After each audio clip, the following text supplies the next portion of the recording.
Hello students, आपका NS science classes YouTube channel में हार्दिक स्वागत है। हम 12th की बायोलॉजी का अध्ययन कर रहे थे। आज हमने नया टॉपिक लिया है मानव का रक्त परिसंचरण तंत्र।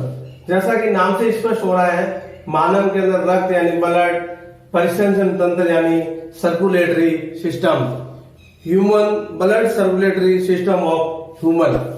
ये 12th का बायोलॉजी का टॉपिक है। इसमें देखिए, सबसे पहले हम जो टॉपिक के बारे में अध्ययन करेंगे वो है परिसंचरण तंत्र। जैसा कि नाम से ही लग रहा है, परिसंचरण यानी किसी न किसी माध्यम में या किसी न किसी चीज का परिवहन होना। तो सबसे पहले देखिए, परिसंचरण तंत्र की परिभाषा देखिए।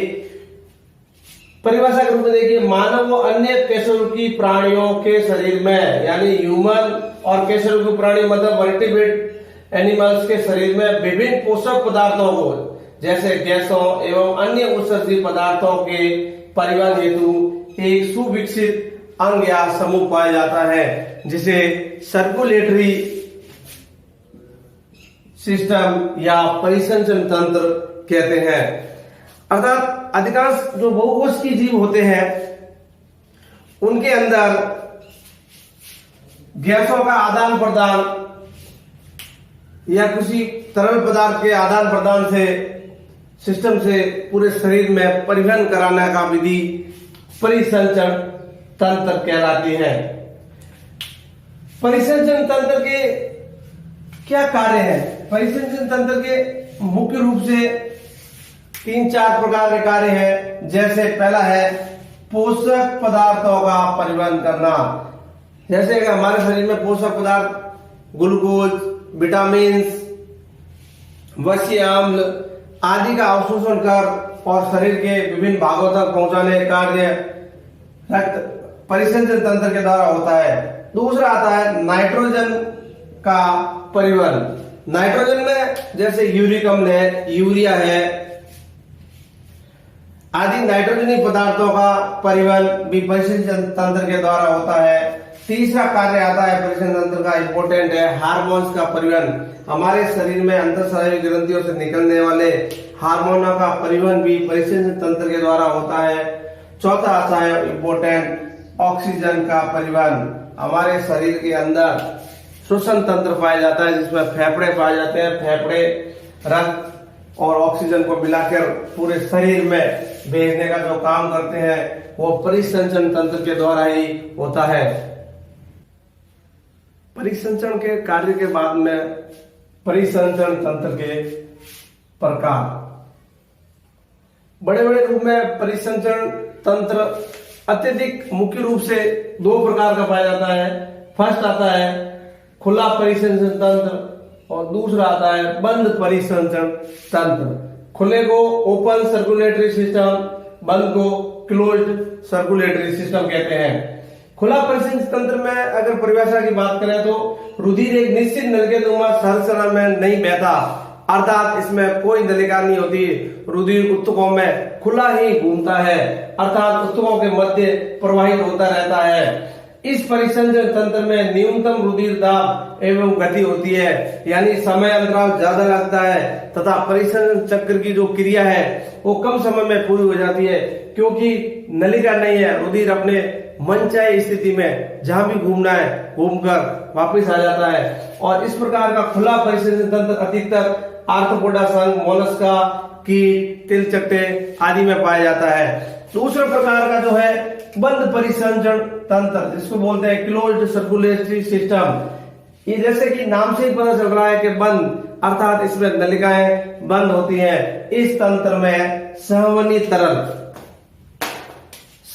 तरल यानी रक्त की बात हो रही है, बंद नलिकाओं में बहता है, अर्थात नलिकाएं सुविकसित होती हैं। और इन नलिकाओं या इस परिसंचरण तंत्र में रुधिर दाब व गति अधिकतम होती है तथा ऐसे बंद परिसंचरण तंत्र सभी कशेरुकी प्राणियों में पाया जाता है। उदाहरण में मनुष्य और खरगोश तथा सभी कशेरुकी प्राणी।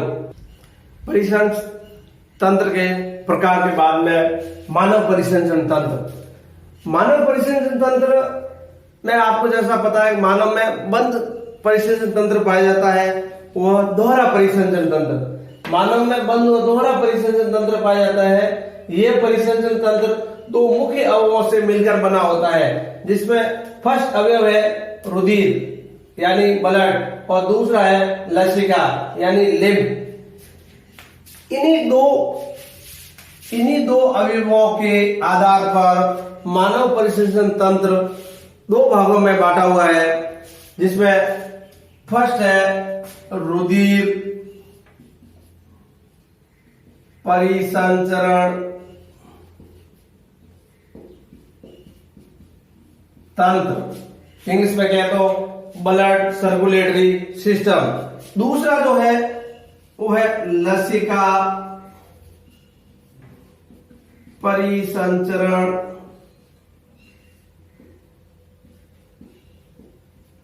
तंत्र, इसको बोलते हैं लिम्फ सर्कुलेटरी सिस्टम। अगर आपसे कोई पूछ ले कि मानव परिसंचरण तंत्र के प्रकार है तो टू टाइप्स है। फर्स्ट में रुधिर परिसंचरण तंत्र ब्लड सर्कुलेटरी सिस्टम, दूसरा है लसिका परिसंचरण तंत्र या इसको बोलते हैं लिम्फ सर्कुलेटरी सिस्टम। मानव परिसंचरण तंत्र में हमने बताया कि तंत्र दो प्रकार के होते हैं, रुधिर परिसंचरण तंत्र व लसिका परिसंचरण तंत्र। तो हमारा पहला टॉपिक है रुधिर परिसंचरण तंत्र, ब्लड सर्कुलेटरी सिस्टम। अगर इस रुधिर परिसंचरण की बात करें तो मानव शरीर में रुधिर परिसंचरण की जो खोज करने वाले वैज्ञानिक थे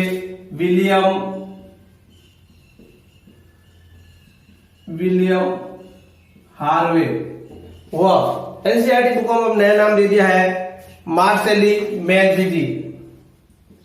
मार्सेली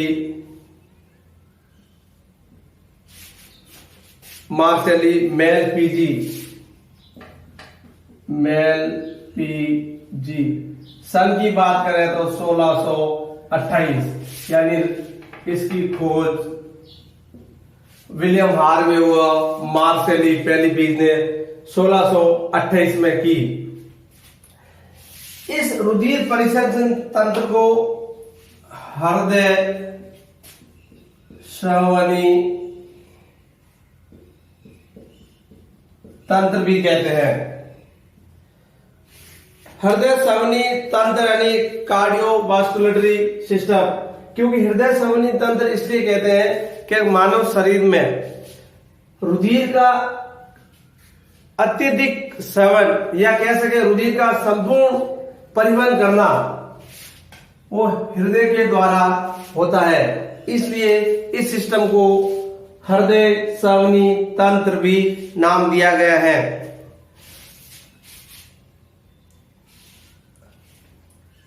इस रुधिर परिसंचरण तंत्र में मुख्य रूप से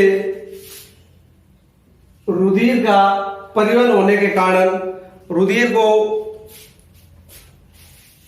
3 भागों में बांटा गया है।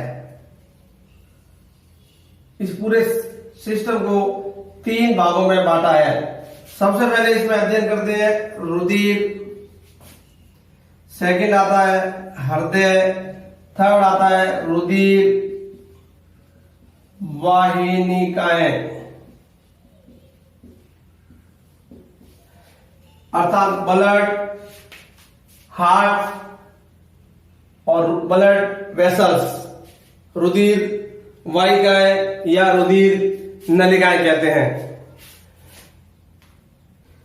रुधिर परिसंचरण तंत्र में 3 पढ़े थे हमने, रुधिर, हृदय व रुधिर वाहिकाएं। तो हम उसमें फर्स्ट टॉपिक देख रहे हैं रुधिर, ब्लड या रुधिर एक तरल संयोजी ऊतक होता है तथा ये एक श्यान तरल की तरह भी होता है। फिर रुधिर की अगर संरचना की बात करें तो रुधिर लाल रंग का होता है और ये बाह्य कोशिकीय तरल होता है, और रुधिर का जो लाल रंग होता है, लाल रंग वो हीमोग्लोबिन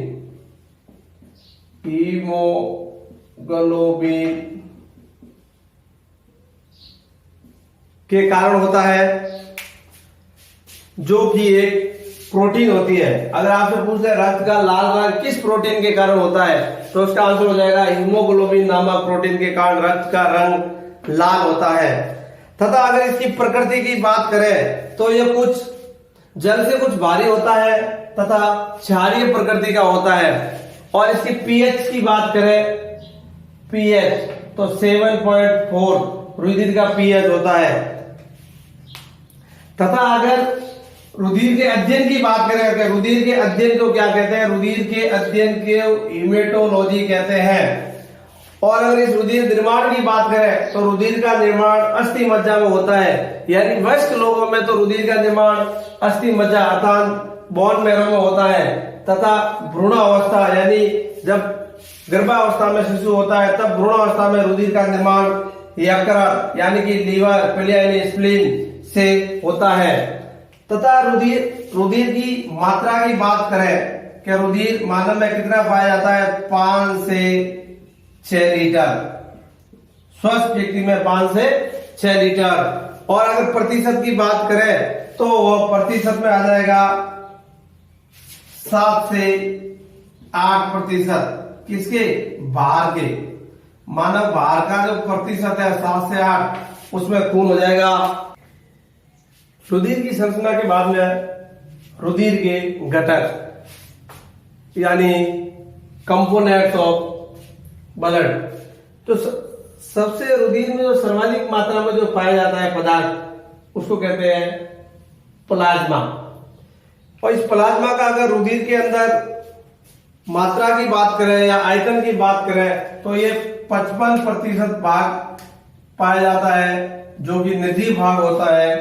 प्लाज्मा का रंग की बात करें तो हल्का पीला रंग या चिपचिपा पदार्थ या इसको पारदर्शी भी कहते हैं होता है, जो कि एक माध्यम की तरह काम करता है। प्लाज्मा के अंदर ही पूरे भाग में अर्थात प्लाज्मा में ही रुधिर की कणिकाएं सर्वत्र रूप से पाई जाती है, जिसके अंदर रुधिर के अगर प्लाज्मा की बात करें 55% की तो इसके अंदर 90% जल व 10% विभिन्न कार्बनिक व अकार्बनिक गुलित या कोलाइड के रूप में पाए जाते हैं।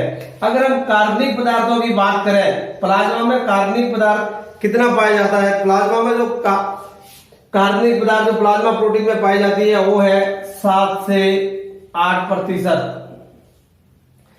अर्थात प्रमुख कार्बनिक घटक जो पाए जाते हैं वो 7 से 8% प्लाज्मा प्रोटीन में होते हैं।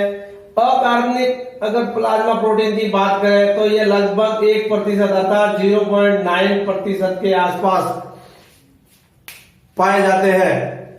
और सबसे जो प्रमुख रूप से जो आयन पाया जाता है वो पाया जाता है आयन सोडियम। मुख्य रूप से प्लाज्मा प्रोटीन के अंदर जो पाया जाता है आयन वो है मुख्य रूप से सोडियम आयन। प्लाज्मा प्रोटीन के अंदर कुछ प्रोटीन भी पाई जाती है, जैसे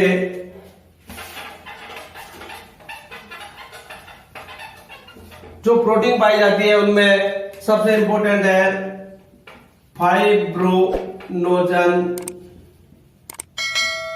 फाइब्रोनोजन के अलावा आती है ग्लोब्यूलिन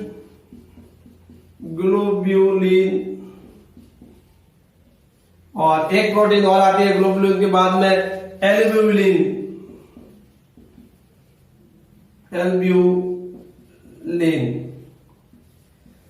फाइब्रोनोजन प्रोटीन रक्त का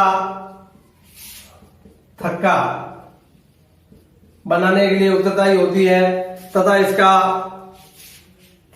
निर्माण या इस प्लाज्मा प्रोटीन का निर्माण यकृत में होता है।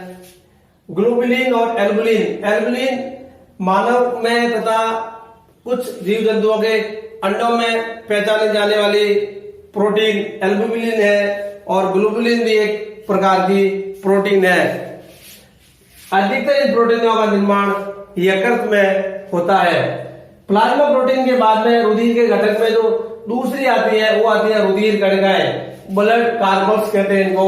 और इन अगर रुधिर कणिकाओं की रुधिर में अगर बात करें तो ये पूरे रुधिर कणिकाएं पूरे प्लाज्मा में फैली रहती है। ये बात हमने प्लाज्मा में देख ली। पर इसका जो भाग है वो 45% भाग कणिकाएं पाई जाती है। और रुधिर कणिकाओं के अगर प्रतिशतता की बात करें तो रुधिर कणिकाओं की प्रतिशतता को हीमेटोक्रिट कहते हैं। क्या कहते हैं? हीमेटोक्रिट कहते हैं। रुधिर कणिकाएं अगर बड़े बड़े रूप से देखी जाए तो 3 प्रकार की होती है।